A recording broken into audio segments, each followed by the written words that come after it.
So toxic stress is the most important psychological concept for you to understand because we all can be subject to it. It doesn't matter your age, it doesn't matter anything, is that if there's a constant source of fear in your life, at least one every day, that's called toxic stress. It changes you in terms of your brain and how you feel and how you think about people and things, and we can change that, we can treat it.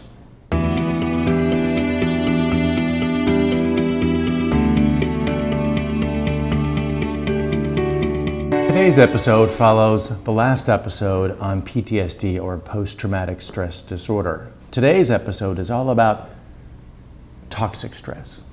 And in the clinical literature and trainings, it's now called complex PTSD, but I don't like that for lots of reasons. I just think it's simply toxic stress. And toxic stress, which I will explain, leads to a couple of psychological, psychiatric, mental health conditions called generalized anxiety disorder and a type of major depressive disorder. And they are real, and they are important to address and change and treat, which is what we do.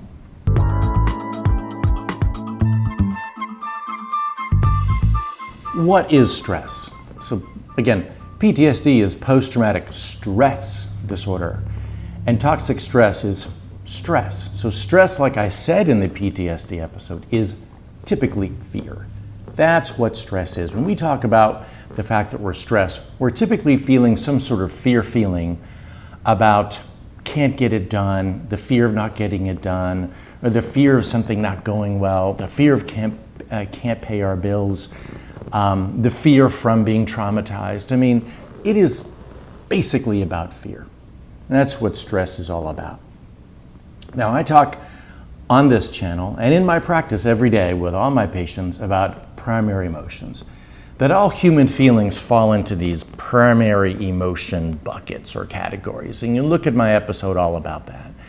But basically it's joy, fear, anger, and sadness. All the feelings we have are either joy feelings or fear feelings, anger feelings, or sadness feelings, and sometimes a mix. So in human life, if we're going along and we're doing fine, it's mostly joy feelings. That's what human life is. Just an average every day, not too much adversity, joy feelings. But sprinkled in there are fear feelings and anger feelings and sadness feelings. So it's the fear feelings we're talking about mostly in terms of stress. And the human's reaction to that and responses in the body, the brain, and the psychology. That's what we're talking about in terms of stress, emotions, and what goes on for all of us. All of us.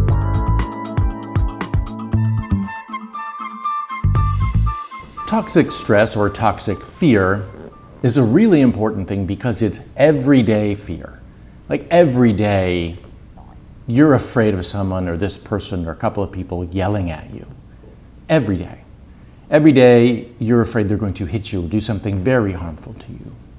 Or every day, you can't pay your bills. People aren't harming you. You just can't pay your bills. There's constant fear or toxic stress. You can't pay your bills. Another one these days is what I call fear of measuring up. So FOMO is fear of missing out, especially on social media. Like all these people are doing things and I'm not. But FOMO is fear of measuring up. And especially with teenagers, there's incredible pressure to get incredibly perfect grades and have perfect clothes and do perfect things and have a perfect life. And then on social media, it's like everyone else has a perfect life and they're perfect, but I'm not. I don't measure up. Constant fear. We call it stress, but it's constant fear. And so anytime a human is living in constant fear, day after day after day, and it might be over a year that it's like that. I don't know, there's no research telling me like how long it takes to grow the amygdala or big Amy or shrink the hippocampus or small hippo, which result in two incredibly important psychological conditions that we can treat. But anyway, it's daily sources of fear. And maybe there's multiple fears, like you can't pay your bills and someone's yelling at you every day. So toxic stress is the most important psychological concept for you to understand, because we all can be subject to it. It doesn't matter your age, it doesn't matter anything, is that if there's a constant source of fear in your life, at least one every day, that's called toxic stress. It changes you in terms of your brain and how you feel and how you think about people and things, and we can change that. We can treat it.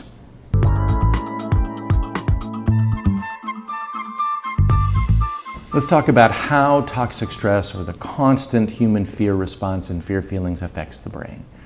So whenever we feel stressed, all these things happen in our body and brain and self in order to deal with the stress or the cause of fear. Usually, if it's small, we just look at it. But we feel something, maybe small, but we look at it. But when it's a bigger thing, it's going to cause the classic freeze, fight, or flight. So freeze is just frozen. I don't know what to do. Someone's yelling at me. I don't know what to do. Or flight is get out of there. Someone's yelling at me. I'm out of here. Or fight is fight back. Right back at him. Yell at him again. Yell right back at him. It's the fight back response. It's the anger response, by the way. So that's what we do. But what happens in our body is all these chemicals and things are happening to do all that. And one of the chemicals is cortisol. It's sort of squirted out after the HPA axis, this part of the brain with different structures, activates immediately, fraction of a second, to a fearful thing. And cortisol is pumped through the brain and the body to react. Freeze, flight, typically flight or fight. What happens, however, and that's a really good thing. It's really important for us to have that, and mammals around the world, we all have it. It's great. We need that. But what happens in the source of constant fear is that, and I think this is true in mammals as well as humans, rats and studies, right? So anyway, what happens in the face of constant fear is the amygdala part of the brain, which is a really important part of the brain for emotional processing. So it gets bigger and bigger, and the science, the research tells us it gets bigger and bigger because of cortisol. Cortisol is one of the chemicals that's part of the fight or flight reaction, the fear response. And so when it squirts into that cortisol, squirts into the amygdala like every day, then it just gets bigger and bigger. And it does that not for some illness or psychopathological reason. No, it does that because it's supposed to get bigger to make that person or that living being more on guard, more attentive. Like I've said before, if something happens all the time, you need to be really ready for it because it's life-threatening. And so your amygdala gets bigger and bigger and bigger. But for us, what happens is we end up with what we call generalized anxiety disorder. We're constantly afraid. We're afraid about everything. We weren't afraid before to go to the grocery store, and now we're just really, really afraid to go to the grocery store because we've got a big Amy, an enlarged, overactive, or very active amygdala. The other thing that it can do, this cortisol squirting through the brain every day, is shrink the hippocampus.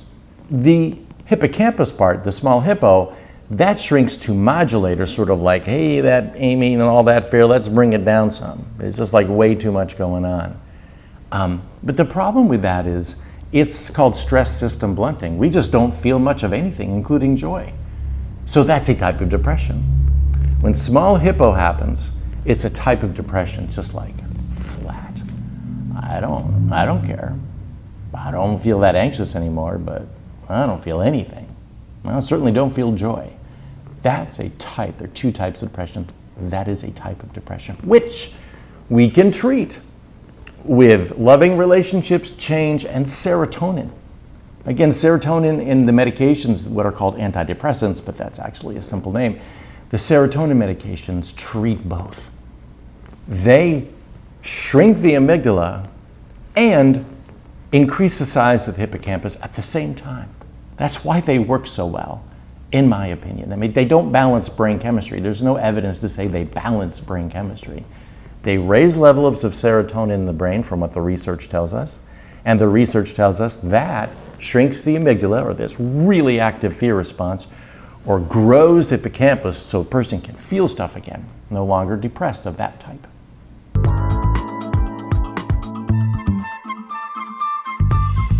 So again, the reason these changes in the brain happens is because of chronic fear. And again, I go back to my point of too many lions on the savannah. It's just a really simple way of saying back when we evolved on the savannah, just choose lions, for instance, because maybe they like to eat us, whatever. But if they were constantly circling us and trying to kill us, our fear response needs to get bigger and bigger and bigger to be really on alert. And then eventually, we got to take care of that threat, and the hippocampus has to modulate that, and so we can get back to sort of normal feeling, which is a normal or typical sized amygdala and normal or typical sized hippocampus. Now, there's an article in the Journal of Neuroscience in 2016, which I love because it says, from the amygdala's perspective, the state of hypervigilance, always on alert, is justified because the traumatized person appears to be living in an unpredictable, hostile, and threatening world. So this is research that goes along with clinically what I see in people.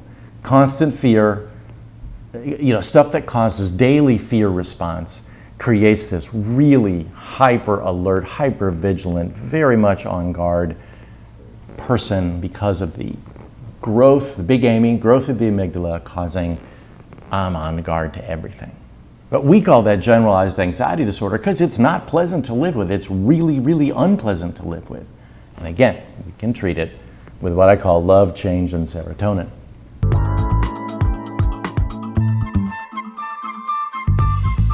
Also, from the National Scientific Council on the Developing Child, they talk about 3 levels of stress. This is really important, and it's really 3 levels of fear, or fear response, or fear feelings.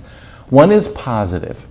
Brief increases in heart rate, mild elevations in stress hormone levels. Like, you got to do something. School or job, whatever, you got a little bit of a fear response going on, just you're kind of nervous. It's no problem. It makes us focus better. The next one is tolerable out of the 3. Serious temporary stress responses buffered by supportive relationships. In other words, let's say you've got a boss who's really nasty to you. But at home, people love you, you got great friends, relationships, and all that stuff. So that boss, unpleasant, and what you do with that's up to you, whether it changes, you leave, whatever.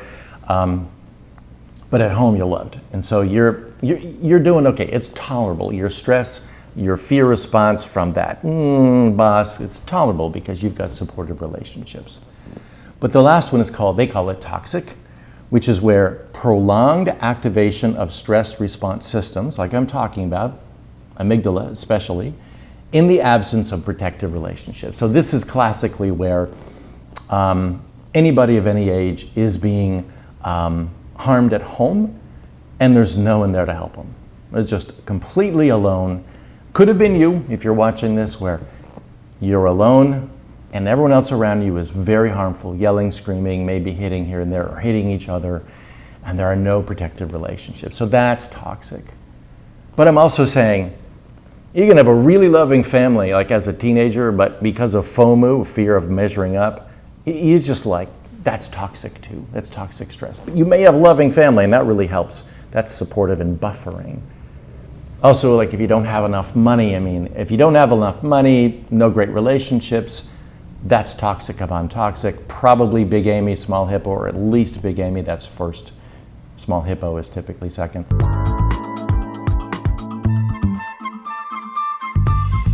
Now, the last thing I want to say before this episode ends is that the combination of PTSD and toxic stress is what a lot of people experience. In other words, there's constant fear-related stuff going on in your life, especially in homes. It's just there's constant stuff going on. Yelling, fighting, so much stress. Your fear response is activated all the time. Then you got a big Amy. But then later on down the road, you're beat up or you're raped. Or maybe more than once, but the beating up or the rape is PTSD, but it's on top of toxic stress. And again, we can treat that. See a therapist, see a doctor. We, the community of providers, can treat that. But you want to know what happens. And you want to know it's a natural response to your life. There's nothing wrong with you. I keep saying that on this channel for a purpose, because everything going on for us is happening for a reason.